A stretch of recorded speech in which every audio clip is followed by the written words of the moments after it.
Bonsoir à tous, bienvenue. Dans l'actualité, ce lundi 22 mars, le ministre de la Construction, du Logement et de l'Urbanisme, Bruno Nabagné-Koné, s'est rendu sur des sites d'immeubles effondrés dans la commune de Cocody. Deux accidents qui enregistrent au moins une dizaine de pertes en vie humaine. Le ministre a appelé les maîtres d'ouvrage à plus de civisme et de responsabilité dans la construction des bâtiments. Le gouvernement entend intensifier la lutte contre ces mauvaises pratiques dans le domaine de la construction.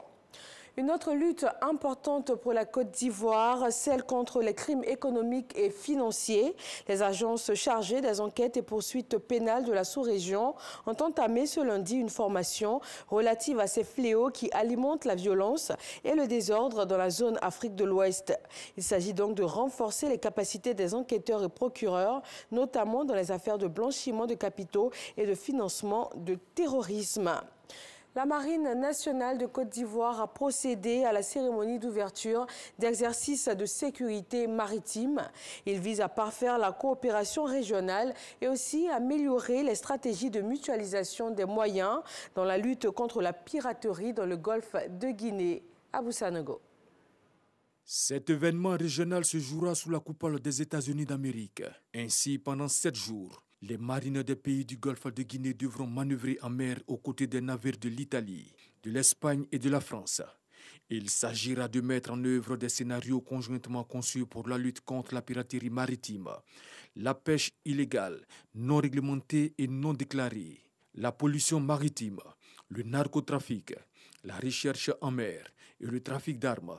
En d'autres termes, à travers les exercices au Bangamé, le commandement américain pour l'Afrique, AFRICOM, avec l'appui des autres puissances et les institutions régionales, donne du contenu aux accords de Yaoundé pour atteindre des objectifs qui sont, entre autres, mettre en application les accords maritimes régionaux, tester l'interopérabilité entre les marines et entre les structures nationales, régionales, européennes et américaines dans un large éventail d'activités navales. L'exercice se déroule dans tout le golfe de Guinée, de l'Angola jusqu'au Sénégal.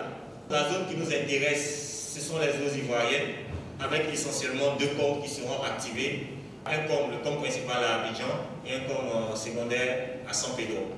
Un symposium aura lieu à l'effet, entre autres, d'examiner les options permettant de mieux intégrer tous les acteurs du domaine maritime, les partenaires internationaux et industriels dans les opérations.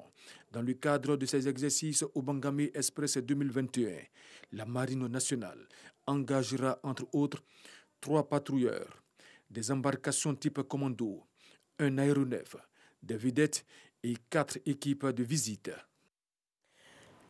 Hier dimanche, le Congo-Brazzaville a voté pour le premier tour de l'élection présidentielle. Le président sortant, Denis Sassou Nguesso, brigue un nouveau mandat de 5 ans. Face à lui, 6 autres candidats. Après le vote, chaque parti a dressé un bilan très différent, notamment sur la fiabilité du scrutin ou encore la sécurité pour ce jour de vote. Et dans la nuit, le candidat Guy Brice Parfait Kolela est décédé du Covid-19. Conflit au Yémen, l'Arabie saoudite, qui intervient militairement dans le pays depuis 2015, a fait plusieurs propositions, dont un cessez-le-feu global.